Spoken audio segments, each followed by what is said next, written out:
ইউনিভার্সিটির প্রথম বর্ষের শিক্ষার্থী। আমি আজকে জৈব রসায়নের একটি গুরুত্বপূর্ণ টপিক সমানতার উপর একটু আলোচনা করব। সমানতা কথাটি আসলেই আমাদের যে মাথায় যেটি খেলা করে সেটি হচ্ছে সমান অণু।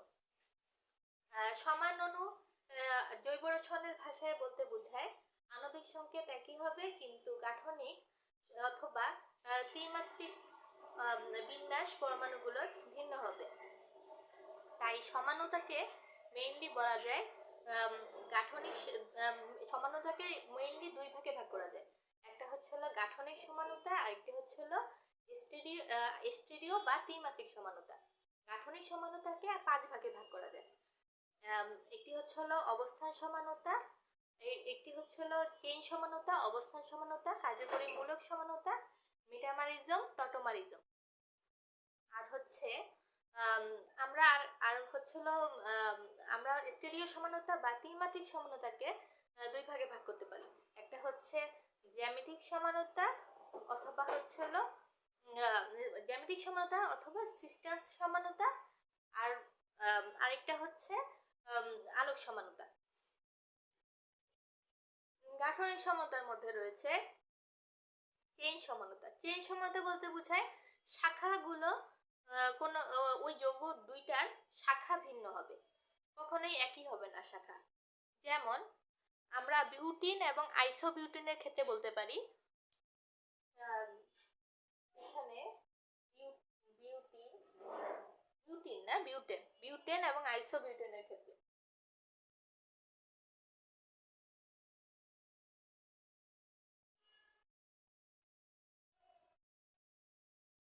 এটা হচ্ছে বিউটেন।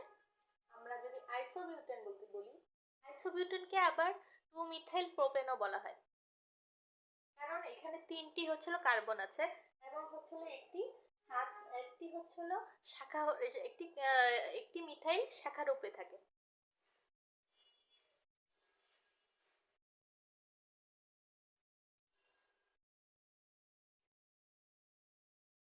এটি হচ্ছিল আইসোবিউটেন অথবা 2-মিথাইল। এটা হচ্ছিল 1 কার্বন, 2 কার্বন, 3 কার্বন। এটা হচ্ছিল 2-মিথাইল প্রোপেন বা হচ্ছিল আইসোবিউটেন। তো আমরা হচ্ছে এখন যাব অবস্থান সমানতার মধ্যে। অবস্থান সমানতা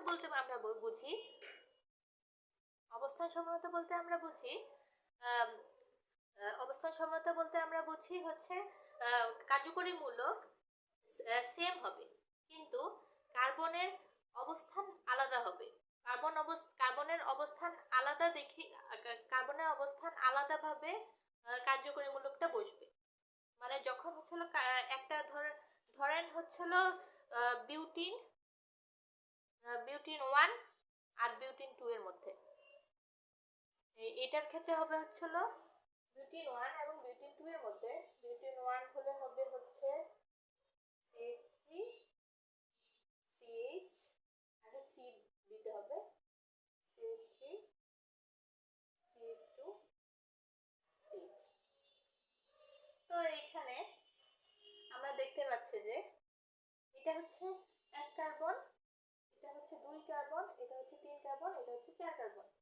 তো আমরা যে 2 নাম্বার কার্বন যে অবস্থান রয়েছে সেই অনুযায়ী আমাদের হচ্ছে এই বিউটিন 1 বলা যায়। এই জন্য তো এটা হচ্ছে বিউটিন 1। তো আমরা এটাকে আবার দিব হচ্ছে সি দিব, সি সি। তারপর হচ্ছে এটা সি, এটা H2, আর এটা হচ্ছে আচ্ছা এটা তো হচ্ছে আমি মাঝে দিব। এটা যেহেতু 2 নাম্বার কার্বন, ধর আমি এখানে যে কোনো দিক থেকে নাম্বারিং করতে পারি। এখানে আমি এইটা ধরলাম, আবার 1 কার্বন, 2 কার্বন, 3 কার্বন, 4 কার্বন।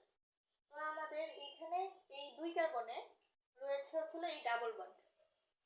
এখানে ডাবল বন্ড রয়েছে দেখে এটাকে আমি ধরবো বিউটিন 2। তো এইটাকে আমরা এই জন্য অবস্থান সমাণু বলবো, কারণ এই যে অবস্থান ভিন্ন, এটা হচ্ছিল 1 নাম্বার কার্বনের অবস্থান এই ডাবল বন্ডটা, আর হচ্ছিল এখানে 2 নাম্বার কার্বনের অবস্থান হচ্ছিল এই ডাবল বন্ডটা। এই কারণে আমরা এটাকে অবস্থান সমাণু বলবো।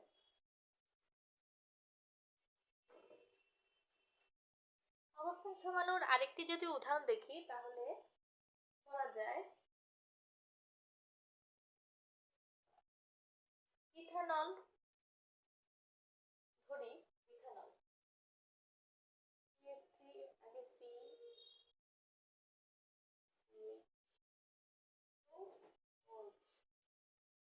ইথানল না দিয়ে প্রোপানল ধরি, প্রোপানল হয়ে গেল।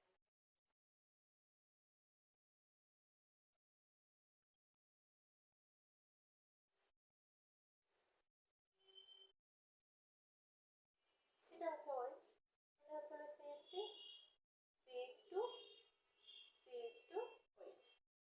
তো এটা এটাকে বলবো প্রোপানল। তো এই প্রোপানল হচ্ছিল এটা 1 নাম্বার কার্বনে এটা আছে, এই জন্য এটা প্রোপানল 1। আর হচ্ছে আমি যদি এটাকে 2 নাম্বার কার্বনে রাখি, এটা হবে 2 নাম্বার কার্বন না,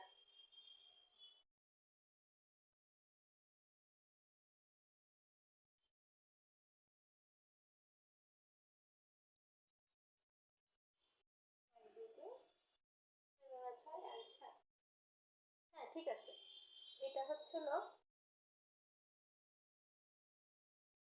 এটা হচ্ছে প্রোপানল 2।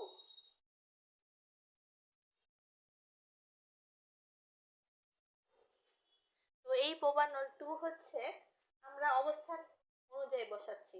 এই যে এটা কার্বন 1 বসছে দেখে এটা হচ্ছিল প্রোপানল 1। এই ওইচটা বা হাইড্রোক্সিল আয়নটা হচ্ছিল কার্বনের 1 নাম্বার কার্বনে বসছে দেখে এটা হচ্ছে প্রোপানল 1।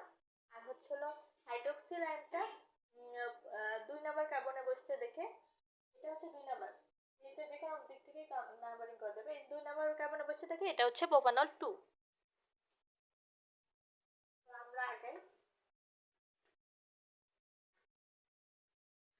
এরপরে আমাদের আছে অবস্থান সমানতা গেল, চেইন সমানতা গেল, তারপরে আছে হচ্ছে কার্যকরীমূলক সমানতা। কার্যকরীমূলক সমানতাতে আমরা দেখতে পাই কার্যকরীমূলকের ভিন্নতা। কার্যকরীমূলকের ভিন্নতা হলেও কার্যকরীমূলকের ভিন্নতা হয় দেখেই হচ্ছিল এটি হচ্ছে কার্যকরীমূলক সমাণু।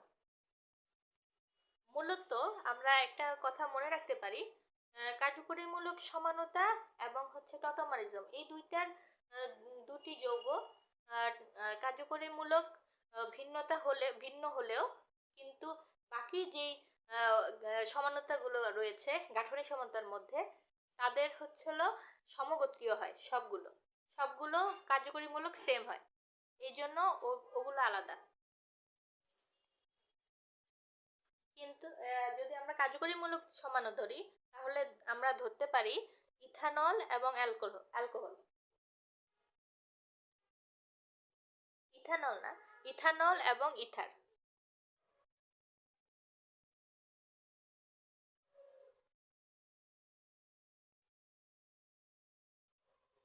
ইথানল ধরি আমি, ইথানল তো এত বড় হবে না, কি হয়ে গেল,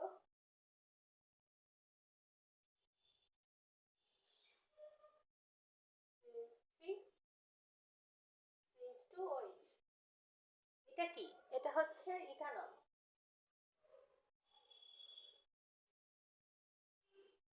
এখন আমি যদি ধরি ও আগে দিব, তারপর হচ্ছে এদিকে, এটা হবে কি? এটা হবে ইথার। ও থাকলে দুই পাশে এটা হচ্ছে ইথার। ও এবং ডাবল বন্ড না, এখানে দুই পাশে দুইটা থাকলে আর ও আর এটা থাকলে হবে ইথার। তো এইখানে এটা হচ্ছিল ডিফারেন্ট হয়েছে কার্যকরীমূলক। এটা হচ্ছে ওই ছিল, এটা ও হয়ে গেছে, মানে এটা ইথার হয়ে গেছে, এটা হচ্ছে কার্যকরীমূলক সমাণু। এই দুইটা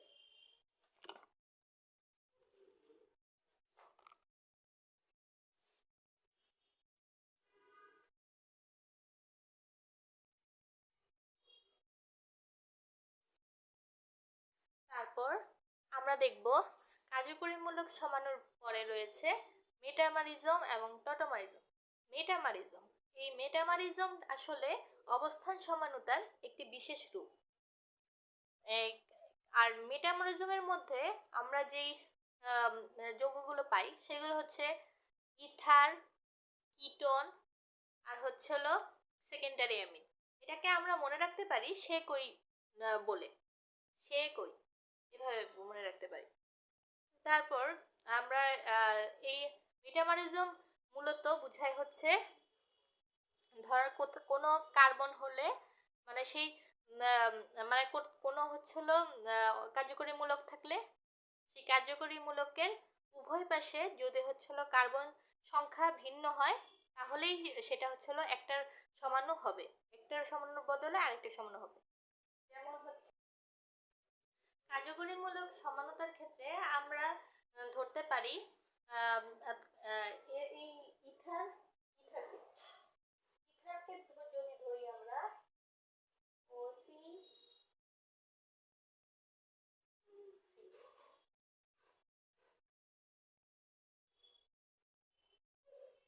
CH2 বারবার দিলে সময়টা নষ্ট হচ্ছে, সমস্যা নেই। এটা একটা ইথার, তো এখানে আমি এক কার্বন দুই কার্বন এভাবে ধরবো না, এটা হচ্ছে যেহেতু কার্যকরীমূলক সমানতা আমরা এটাকে বলতে পারি এখান থেকে আমরা ভাগ করব। তো এখানে একটা কার্বন আছে, এটা একটা কার্বন, আর এখানে তিনটা কার্বন আছে, এটা হচ্ছে এই জন্য এটার কার্যকরীমূলকের কার্যকরীমূলক সমানতা না, সরি মেটামার। এটা মেটামার কারণ হচ্ছে এখানে মানে এই মানে অবস্থান আছে যে কার্যকরীমূলকটার, এখানে অবস্থান কার্যকরীমূলকটার এক জায়গায় যেখানে এক আর এখানে তিন, আর আমরা যদি এটাকে ধরি এখানে এখানে একটা সি দিলাম,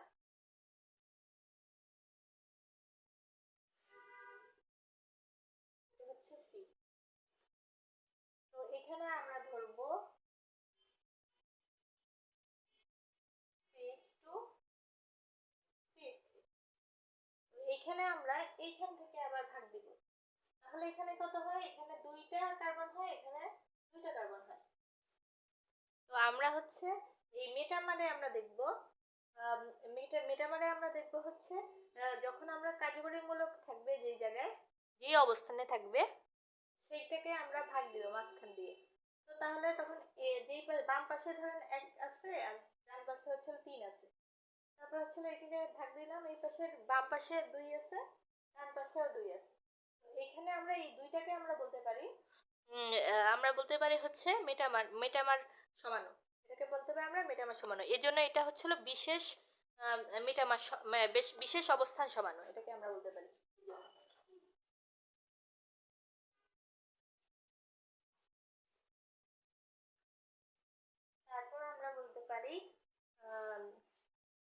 তারপর আমরা বলতে পারি যে মেটামার সমানুর পরে আমরা বলতে পারি টটোমারিজম। টটোমারিজম আমরা আসলে কি বুঝাই, টটোমারিজম হচ্ছিল টোটো বা অটোতে আমরা যাই না, আমরা হচ্ছে যানবাহনে বা টোটো মানে অটো বা টোটো না কি জানি অটোই তো, যাই হোক ওই রকম আর কি চলন্ত কিছু বুঝায়, এখানে গতিশীলতা বুঝাচ্ছে। তো এই কারণে আমরা এটা হচ্ছিল গতিশীল সমানতা বলে এই টটোমারিজমকে। এই টটোমারিজমে কার্যকরীমূলক ভিন্ন হয় বলতে এখানে মানে কোনো কিটোন থেকে ইনল তৈরি হয়। ইনল মানে অ্যালকিনল, অ্যালকিনল বলতে বোঝায় অ্যালকিন আর অ্যালকোহল। ধরেন একটা প্রোপানল রাখলাম, প্রোপানল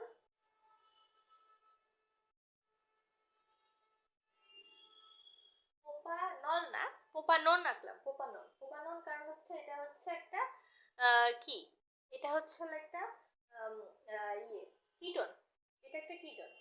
আমরা কিটোন থেকে আমরা যদি যাই, আমরা যদি হচ্ছে ইনল বানাই,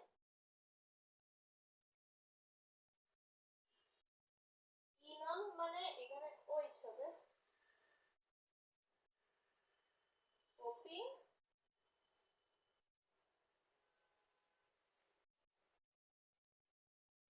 এখানে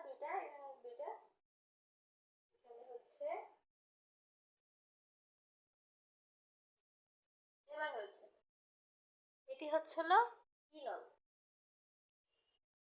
ইনল মানে প্রোপিনল, আর এটা হচ্ছিল প্রোপানল।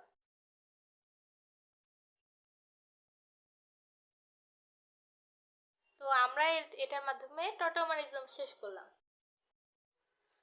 তারপরে আমরা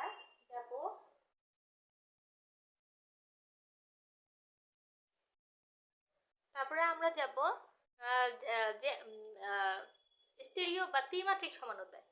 স্টেরিও বা ত্রিমাত্রিক সমতার মধ্যে রয়েছে জ্যামিতিক সমানতা আর জ্যামিতিক সমানতা অথবা হচ্ছিল আমরা আলোক সমানতা। তো আমরা জ্যামিতিক সমানতা নিয়ে আলোচনা করি। জ্যামিতিক সমানতাকে আমরা বলতে পারি সিস্টেন্স সমানতা। সিস্টেন্স সমানতা বলতে সিস্টেন্স সমানতা সম্পর্কে আমি একটু পরে বলছি। আগে আমরা বলছি যে জ্যামিতিক সমানতা। জ্যামিতিক সমানতার শর্ত হচ্ছিল দুইটা। শর্ত কি কি দুইটা? একটা হচ্ছে তাকে হচ্ছে প্রতিস্থাপিত অ্যালকিন হতে হবে, এরপর প্রতিস্থাপিত অ্যালকিনের পরে হচ্ছে আর কি হতে হবে, প্রতিস্থাপিত অ্যালকিনের সাথে সাথে তাকে আবার ইয়ে হতে হবে, চাকরিক হতে হবে। আর আর একটি আলাদাভাবে আমরা শর্ত না বলে এমনি মনে রাখতে পারি যে পাই বন্ধন থাকার কারণে, মানে পাই বন্ধন থাকতে হবে অবশ্যই। পাই বন্ধন থাকার কারণে এটি হচ্ছে আবর্তন হতে পারবে না এই জ্যামিতিক সমানু। মানে ধরেন একটা হচ্ছিল পাই বন্ধন আছে, মানে ডাবল বন্ড। ডাবল বন্ড থাকলে কি হয়? ডাবল বন্ড থাকলে কেউ হচ্ছিল ভাঙা যায়? ডাবল বন্ড থাকলে ভাঙা সহজ না, দুইটা বন্ড থাকলে। তো এই জন্য এটা ডাবল বন্ড থাকে দেখে এই জন্য থাকতে পারে না। তো আমরা হচ্ছে যদি প্রতিস্থাপিত অ্যালকিন ধরি তাহলে এটা ধরলাম, এটা সি ডাবল বন্ড সি। প্রতিস্থাপিত অ্যালকিন বলতে বোঝায়, এখানে তো আমরা অ্যালকিন বললে বোঝাই H2। তো এটা হচ্ছিল নরমাল অ্যালকিন। আমরা এটাকে আমি যদি প্রতিস্থাপিত করি, এখানে H ছিল, এখানে H ছিল, এটা বড় হয়ে গেছে, ট্রিপল বন্ড হয়ে গেছে।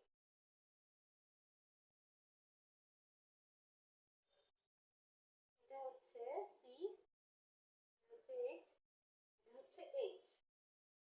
তো আমি এখানে কি করব, এখানে হচ্ছিল এটা এই একটা H এখানে ধরেন আমি উঠাই দিলাম, এখানে C3 দিয়ে প্রতিস্থাপিত করলাম, এটা প্রতিস্থাপন হয়েছে। তো সাথে সাথে আরেকটাও কোনো কিছু করতে হবে, প্রতিস্থাপন, এই যে প্রতিস্থাপন। তো এইটা প্রতিস্থাপিত হয়েছে। আরেকটা না করলেও হতো, কিন্তু ওইটা হচ্ছে জ্যামিতিক সমানতা হতো না, কারণ সিস্টেম সমানতার জন্য আমাকে উভয় পাশে হতে হবে হচ্ছিল প্রতিস্থাপিত। এইখানে আমরা যদি পেট বরাবর কাটি তাহলে যদি উপরে যদি এই যে মিথাইল আর এটা হচ্ছে যদি মিথিলিন, এটা হচ্ছিল মিথিলিন আর এখানে মিথিলিন, এই দুইটা যদি মিথিলিন আলাদা আলাদা হয় তাহলে সেটাকে আমরা কি বলতে পারি? মিথিলিন হচ্ছিল যদি একই রকম হয়, মানে একই এই পাশেও মিথিলিন এই পাশেও মিথিলিন, তাহলে এটা সমান হয়েছে, মানে একই যৌগ থাকলে, পেট বরাবর কাটলে একই যৌগ থাকলে আমরা সেটাকে বলি হচ্ছে সিস সমান সিস। আর যদি এটা আমি এরকম দেখি, এটা আর লিখবো না, এখানেই করবো, এটা বাদ দিলাম, এখানে এইচ ছিল, এই যে এখানে এখানে সিস।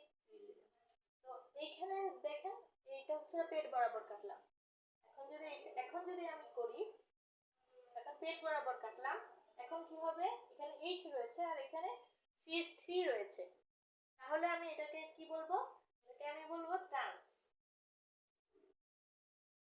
কারণ এটা হচ্ছিল ট্রান্স মানে ভিন্ন আর কি, এখানে এই যে ভিন্ন রয়েছে মাঝখান দিয়ে, এই জন্য আমরা এটাকে বলবো। এটা তো চাকতিক, এটা বোঝাই যাচ্ছে, চক্র আকারে আছে। তারপর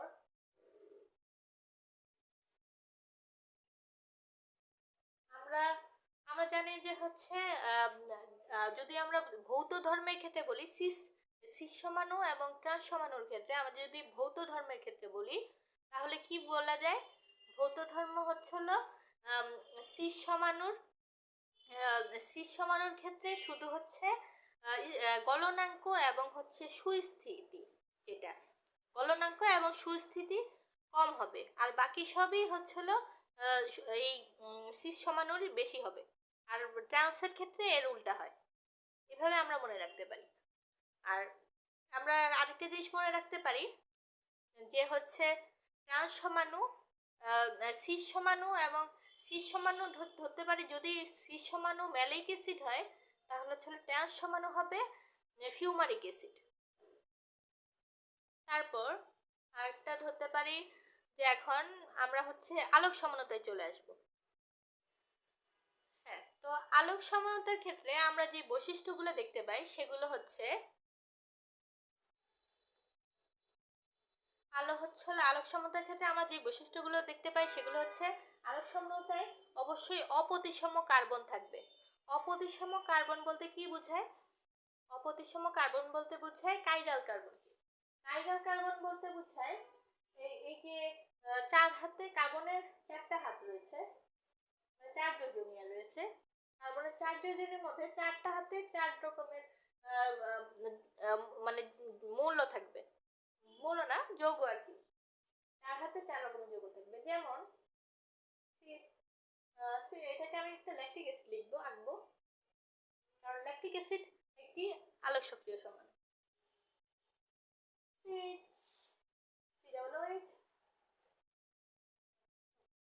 তারপর এখানে OH দিলাম, তারপর হচ্ছে CH3, তারপর এটা হচ্ছে H। তো এটা হচ্ছে একটা কাইরাল কার্বন, কারণ এখানে একই নাই, হাতে চারটা জিনিস রয়েছে। এই যে এখানে একটা H, এখানে একটা হচ্ছে হলো কার্বক্সিল আয়ন, তারপর এটা হচ্ছে হাইড্রোক্সিল আয়ন, আর এটা হচ্ছে হলো আয়ন না, এটা আয়ন বলা যায় না বলা যায়। তারপর এটা হচ্ছে হলো মিথিলিন মূলক। তারপর আমরা বলবো এটাকে আমরা যদি আচ্ছা, আলোক সমানতার আরেকটা বৈশিষ্ট্য রয়েছে, সেই আলোক সমানতার আরেকটা বৈশিষ্ট্য রয়েছে, সেটা হচ্ছে দর্পণ প্রতিবিম্ব হবে। দর্পণ যদি আমরা রাখি, কোথাও আমরা দর্পণ রাখলে কি ঘটে বলেন তো? কোথাও আমরা দর্পণ রাখলে তখন সেটি তার ডান পাশ এবং বাম পাশ পরিবর্তন করে। এইটা কোনো পরিবর্তন হবে না, এই জায়গাটা কোনো পরিবর্তন হবে না, এই সরলরৈখিক ভাবে কোনো পরিবর্তন হবে, কিন্তু ডান পাশ এবং বাম পাশ পরিবর্তন হবে। যেমন OH CH, দেখেন এখানের OH টা এইখানে হয়ে গেছে, আর এটা হচ্ছে না এই পাশে চলে আসছে।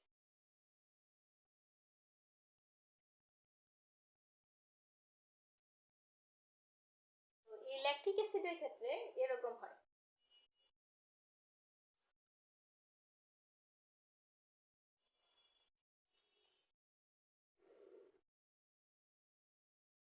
আমরা এটাকে ডি ল্যাকটিক অ্যাসিড বলতে পারি, আর এটাকে এল ল্যাকটিক অ্যাসিড বলতে পারি। তারপর আচ্ছা, এটা থাক, এটা বুঝবো না। তারপর আমরা যদি ধরি এই আলোক সক্রিয় সমাণুর ক্ষেত্রে, আলোক সক্রিয় সমাণুর ক্ষেত্রে আমরা আরো অনেক কিছু বলতে পারি। আলোক সক্রিয় সমাণুর হচ্ছে হলো অনেক রূপ রয়েছে, বিশেষ রূপগুলা এক একটা হচ্ছে এনানসিওমার। এনানসিওমার একটা হচ্ছে এনানসিওমার। এনানসিওমার বলতে আমরা অ্যান্টিপডও বলতে পারি, অ্যান্টিমারও বলতে পারি। তো এই এনানসিওমার বলতে বোঝায় যদি আমরা ওই আলোক দুটি সমাণু থাকে, সেই আলোক দুটি সমাণু কখনোই যদি হচ্ছে আবর্তন যে দিকটা আছে, এর আবর্তনের দিক ভিন্ন হবে এদের, তাহলেই হচ্ছিল এটা এনানসিওমার হবে। আবর্তনের দিক ভিন্ন হলে সেটা হচ্ছিল এনানসিওমার হবে। তারপর আছে আরেকটা কি আছে, আরেকটা হচ্ছিল ডাইস্টেরিওমার। ডাইস্টেরিওমার কি হবে? ডাইস্টেরিওমার হবে হচ্ছিল দর্পণ প্রতিবিম্ব হবে না, আলোক সমাণু দুটি দর্পণ প্রতিবিম্ব হবে না। তারপর হচ্ছে আলোক সমাণু, তারপরে আরেকটা কি আছে, রেশমিক মিশ্রণ। রেশমিক মিশ্রণে কি হবে? রেশমিক মিশ্রণে ডিএল আছে না, এখানে এনানসিওমার এবং রেশমিক মিশ্রণের মধ্যে পার্থক্য হচ্ছে এনানসিওমার হচ্ছিল ডি এবং এল আলাদাভাবে থাকে, ডি এবং এল। ডি মিশ্রণ থেকে আলাদা এবং এর মিশ্রণ আলাদা। তো আমরা তখন হচ্ছে এটাকে বলতে পারি যে ডি ডি আলাদা হলে আমরা কি বলি, ডি যখন আলাদা কিন্তু এরা হচ্ছে সমান হয়, মানে এরা আলাদা হলেও এরা দুইজন সমান, এটা হচ্ছে NaCO।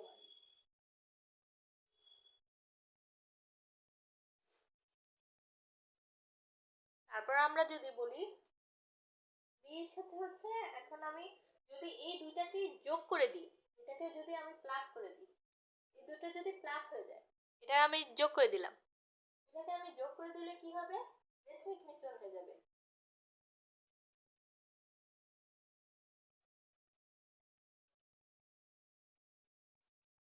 এটা হচ্ছে রেসমিক মিশ্রণ, রেসমিক মিশ্রণ যোগ করে দিলে হয়ে যাবে, এটাকে বলে ডিএল মিশ্রণও বলে দেয়। এই জন্য রেসমিক মিশ্রণকে ডিএল মিশ্রণ অথবা প্লাস মাইনাস মিশ্রণ বলে,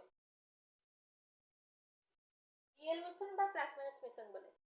ডিএল, এই ডিএল জিনিসটা কি, ডিএল জিনিসটা হচ্ছিল যখন হচ্ছে আমরা ঘড়ির কাঁটার বিপরীত এক সমতলীয় আলো যদি ঘড়ির কাঁটার মানে কোনো যৌগের উপরে পড়ে, তাহলে যৌগটির বিন্যাস যদি ঘড়ির কাঁটার বিপরীত দিকে চলে যায়, তাহলে সেটাকে বলা হয় ডি, বা ডি না, তাকে বলা হয় এল। ঘড়ির কাঁটার দিকে চলে যায়, মানে ঘড়ির কাঁটার দিকে চলে যায়, ঘড়ির কাঁটার দিকে চলে গেলে এটা হচ্ছিল এল, বা হচ্ছিল লেফট, মানে এল দিয়ে ওইটা বলে না, কিন্তু হচ্ছিল লেভো রোটেটরি বলে, কিন্তু এটা বলতেছি না আমি, এটাকে আমি এল দিয়ে মনে রাখবো, লেভো রোটেটরি আর ডেক্সট্রো রোটেটরি মনে। তো এটা হচ্ছিল এল দিয়ে বলবো, এটা লেফট বা বাম, এটা হচ্ছিল বাম দিকে, আর হচ্ছিল এটা হচ্ছে ডান দিকে। যদি মানে এখানে আমি ডান দিকে আসলে এমনি বলছি, কিন্তু এটা বলা যায় আর কি, ডিতে ডান, ডিতে ড, বাম, বাম না এটা ডান। তো এটা হচ্ছিল একটা যৌগের উপর পড়ছে, যৌগের উপরে আলো পড়ছে, এক সমতলীয় আলো।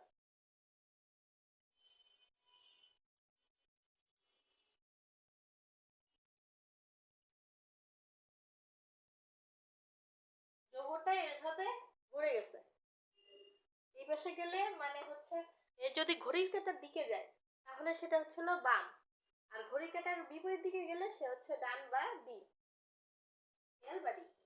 তো এটা হচ্ছিল প্লাস 2.24 ডিগ্রি কোণে ঘুরে, এটা হচ্ছিল ধরেন যদি ডান হয়, ডান হচ্ছিল প্লাস, আর হচ্ছিল বাম হলে মাইনাস 2.24 ডিগ্রি কোণে ঘুরবে। রেশমিক মিশ্রণ কেন হচ্ছিল নিষ্ক্রিয় হয়, রেশমিক মিশ্রণ নিষ্ক্রিয় হয় এর কারণ হচ্ছে এই যে এই প্লাস আছে এবং এই যে এই মাইনাস, এখানে আমি যদি প্লাস 2.24 এবং মাইনাস 2.24 যোগ করি, তাহলে কি হবে, রেশমিক মিশ্রণ হবে, এটা হচ্ছে 0 হয়ে যায়, এর আবর্তন কোণ 0 হয়ে যায় রেশমিক মিশ্রণের, এই জন্য এটা হচ্ছে রেশমিক মিশ্রণ নিষ্ক্রিয় হয়। তারপর হচ্ছে আমরা রেশমিক মিশ্রণের মতো আরেকটা জিনিস বলতে পারি, মেসোযৌগ। মেসোযৌগ বলতে কি বোঝায়, মেসোযৌগ বলতে বোঝায় হচ্ছিল এর অভ্যন্তরীণ হচ্ছিল আবর্তন 0 হয়, কিন্তু রেশমিক মিশ্রণের ক্ষেত্রে বাহ্যিক আবর্তন 0, এখানে একটু মানে একটু পার্থক্য আছে। তারপর আমরা বলি যদি এগুলো বলা হচ্ছে, তারপর কি হবে, তারপর আমরা যদি বলি আর কিছু আলোক সক্রিয় সমাণু বলতে পারি, আর কিছু আলোক সক্রিয় সমাণু হচ্ছে যেমন ল্যাকটিক অ্যাসিড, গ্লুকোজ, তারপর হচ্ছে 2 মিথাইল বিউটানল, তারপর হচ্ছে বিউটানল 2, এগুলো হচ্ছিল আলোক সক্রিয় সমাণু। তো আমরা হচ্ছিল ল্যাকটিক অ্যাসিডের ক্ষেত্রে দেখলাম যে দুটি সমাণু সম্ভব। কারণ কি দুটি সমাণু সম্ভব কেন, এটা হচ্ছিল একটা কার্বন ছিল, একটি কাইরাল কার্বন থাকলে তখন হচ্ছিল এটার দুইটা সমানো সম্ভব। কারণ কি, এটার একটা নিয়ম আছে। যখন একটা কার্বন থাকবে, একটা কার্বন থাকবে, তখন আমরা কি করব, একটি কার্বন থাকলে সেটাকে আমরা বলবো যে সেটাকে 2 টু দি পাওয়ার n দিয়ে প্রকাশ করব। কারণ এখানে n সংখ্যক কার্বন আছে, তাহলে 2 টু দি পাওয়ার n হবে, মানে একটা n, তাহলে 2:1 = 2 হবে। তাহলে এটা কি, ডি আর এল ল্যাকটিক অ্যাসিড হবে। তারপর আমরা বলছি, তারপর একটা কি বলবো, আরেকটা বলবো যে আমরা সদৃশ কাইরাল কার্বন বিশিষ্ট যদি আমরা যৌগ ধরি, সদৃশ কার্বন বিশিষ্ট যৌগ হলে তখন সেটা হবে 2n-1, কারণ এটা সদৃশ কাইরাল কার্বন বিশিষ্ট। এই কারণে আমরা এখানে যদি আমরা ওখানে দুইটি সদৃশ কাইরাল কার্বন বিশিষ্ট যদি আমি ধরি, তাহলে এখানে হবে 2:2:1, এটা হবে, এটাও 2 হবে। তারপর আমরা যদি ধরি দুইটা অসদৃশ অপ্রতিসম কার্বন, তাহলে আমাদের কি হবে, nই হবে।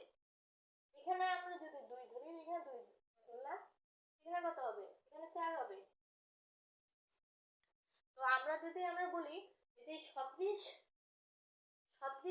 কাইরাল কার্বন বিশিষ্ট যদি আমরা ধরি যে যৌগটা, সেটা এটার ক্ষেত্রে একটা উদাহরণ হচ্ছে টার্টারিক অ্যাসিড।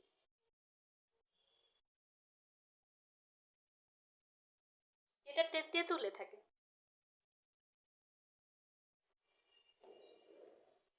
তারপর আমরা গ্লুকোজের ক্ষেত্রে আমরা সমানতা কিভাবে বের করব। গ্লুকোজের ক্ষেত্রে চারটা থাকে, চারটা কাইরাল কার্বন থাকে।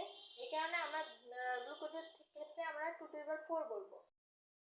মানে এটা ওই যে অসদৃশ কাইরাল কার্বন, চারটি অসদৃশ কাইরাল কার্বন আছে, এই জন্য এটাকে আমরা ধরবো 16। এই জন্য গ্লুকোজের সমান 16। তারপরে আমরা আরেকটা ধরতে পারি যে আরেকটা কি বলবো, আমরা যদি ওই যে আরেকটা কি বিষয় একটা ছিল না, ডি আছে,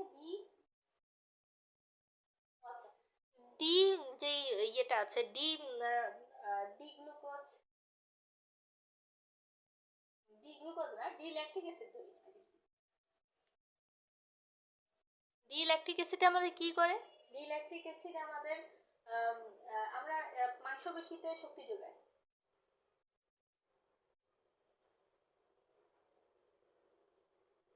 ডি ল্যাকটিক অ্যাসিড আমাদের মাংসপেশিতে শক্তি যোগায়, আর এল ল্যাকটিক অ্যাসিড আমাদের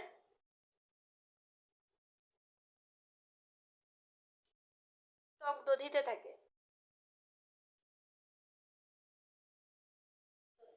আমরা এল বলতে আমরা লিকুইড বুঝি না, এখানে একটু নরম জিনিস বোঝাচ্ছে।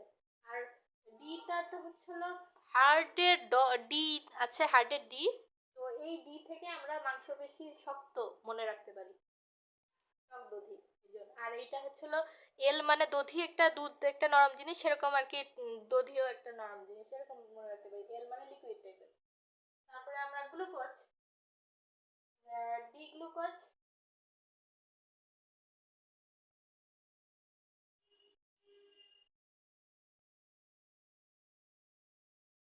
এল গ্লুকোজ।